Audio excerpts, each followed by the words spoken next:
రాష్ట్రంలో గంజాయి సాగు చేసిన ఆడపిల్లలకి అన్యాయం చేయాలన్న ఆలోచన వచ్చిన ఆ రోజే వాడికి ఆఖరి రోజు అని చంద్రబాబు నాయుడు గారు చిలక పలుకులు పలికారు కదా. చంద్రబాబు నాయుడు గారు ఈ రోజున ఆడపిల్లలకు అన్యాయం చేసిన ప్రతి ఒక్కడు కాలర్ ఎగరేసుకుంటూ తిరుగుతున్నాడు బయట. ఇంకా చెప్పాలంటే ఆ ఆడపిల్లలకి అదే చివరి రోజు అయింది కొన్ని సందర్భాల్లో. దానికి మీరు ఇచ్చే సమాధానం ఏంటండి? దానికి మీరు ఇచ్చే సమాధానం ఏంటి?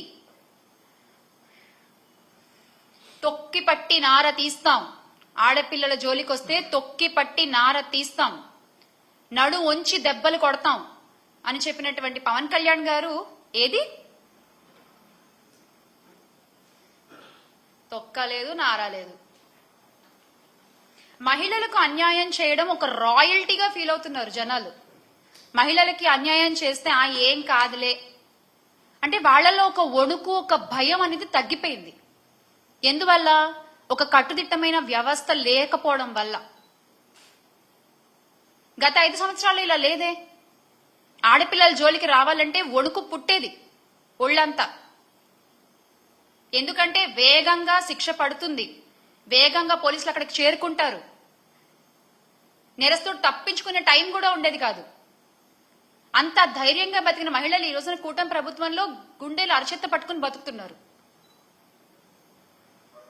అయినా ఇలా తప్పులు చేసే వాళ్ళందరికీ కూడా కూటమి ప్రభుత్వం మద్దతు పలుకుతూ ఉందంటే నాకు ఆశ్చర్యం వేస్తుంది ఒక్కసారి.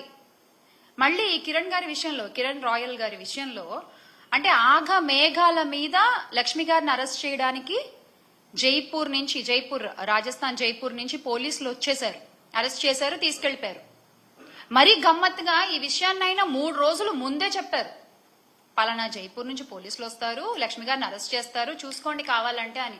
ఎగ్జాక్ట్ గా ఏదో కథ చెప్తే సినిమా తీసినట్టుగా ఎగ్జాక్ట్ గా అలాగే జరిగింది. కరెక్ట్ గా 3 డేస్ తర్వాత.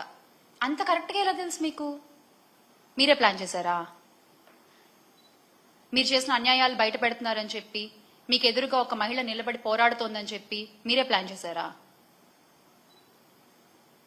అంత ఆగమేఘాల మీద పక్క రాష్ట్రాల నుంచి మీరు అధికారులను తీసుకొచ్చి పని చేయించుకోగల సత్తా మీకుంటే, అంత పలుకుబడి మీకుంటే, సార్ ఆ పలుకుబడిని కొంచెం రాష్ట్ర ప్రయోజనాల కోసం వాడండి కదా, రాష్ట్ర మంచి కోసం వాడండి కదా.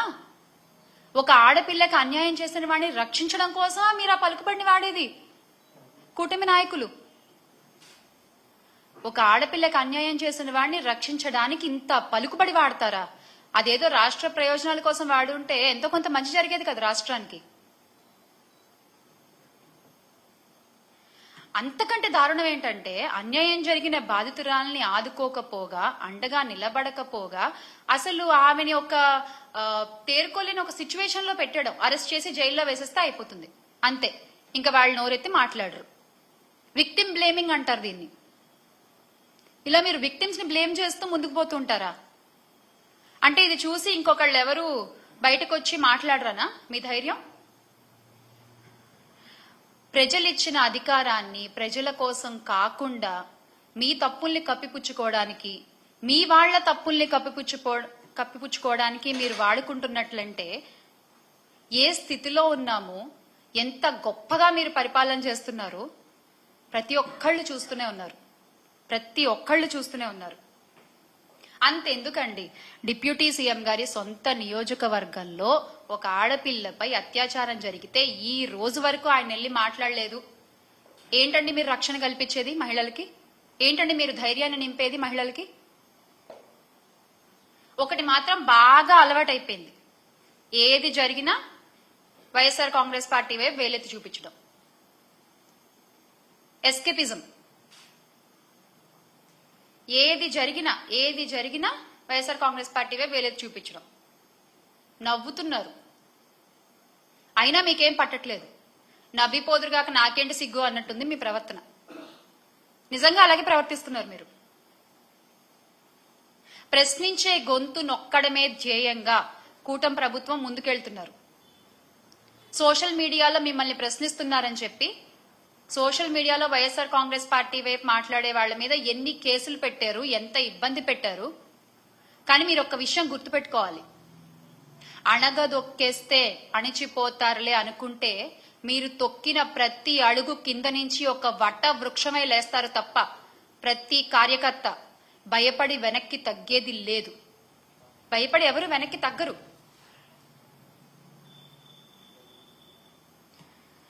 లక్ష్మి గారి విషయంలో మళ్ళీ అంటే వాళ్ళ ఎందుకు చెప్తున్నానంటే ఇన్నిసార్లు ఒక మహిళ, సరే ఆవిడ ఎటువంటి పరిస్థితుల్లో అయినా ఉన్న ఒక మహిళ ధైర్యంగా బయటకు వచ్చి నాకు ఈ అన్యాయం జరిగింది, నా భర్త బృందకుమార్ రెడ్డి 2021లో చనిపోయారు, ఆ తర్వాత ఆయన సన్నిహితుడు నాకు అండగా ఉంటా అన్నాడు, నా పిల్లలకు అండగా ఉంటానని నన్ను నమ్మబలికిచ్చాడు, నేను నమ్మాను, నమ్మి ఇంత డబ్బు ఇచ్చాను, ఇంత బంగారం ఇచ్చాను, ఈ రోజున అడుగుతుంటే ఏం పీకలేవు, నువ్వు నా వెంట్రుకు కూడా పీకలేవు, చంపేస్తా, ఇంకా నేను కొన్ని పదాలు మాట్లాడలేకపోతున్నాను, అటువంటి దుర్భాషలాడి అటువంటి భాషని ఉపయోగించి ఒక మహిళపై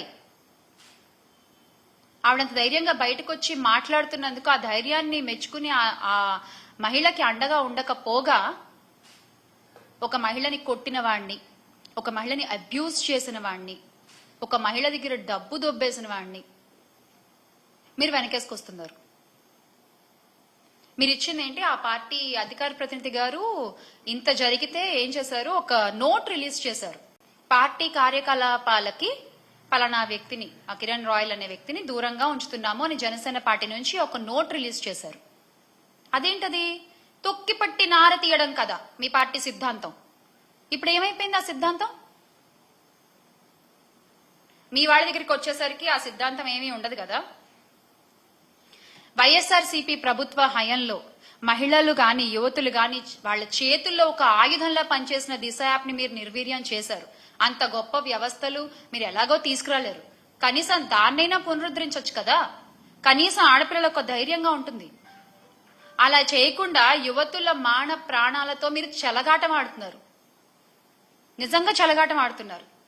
రాష్ట్రంలో శాంతి భద్రతలు క్షీణిస్తున్నా నిత్యం వాటిని డైవర్షన్ పాలిటిక్స్ తో కవర్ చేసుకుంటూ ప్రతి నెల ఒక్కొక్క టాపిక్ దొరుకుతుంది మీకు భలే. అసలు జరిగే అన్యాయాల్ని కవర్ చేయడానికి, జరిగే అన్యాయాల్ని డైవర్ట్ చేయడానికి, మీకు అనుకూలంగా ఉండేటువంటి పచ్చ మీడియాల్లో వాటిని యథేచ్ఛగా ప్రచారం చేయడము, ప్రజల్ని నమ్మించే ప్రయత్నం చేయడము.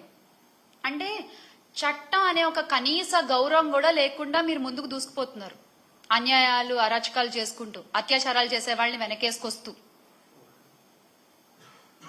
అందుకే ఎవరన్నా ప్రశ్నిస్తుంటే కూడా చంద్రబాబు నాయుడు గారు అది సహించలేని ఒక స్థితిలో ఉన్నారు. ప్రజల దగ్గర ఇన్ని ప్రశ్నలు ఉన్నాయి, ఈ రోజున ఇన్ని ప్రశ్నలు ఉన్నాయి ప్రజల దగ్గర. సరే సూపర్ 6 హామీలు అంటామా, అవి పక్కన పెట్టండి, అవి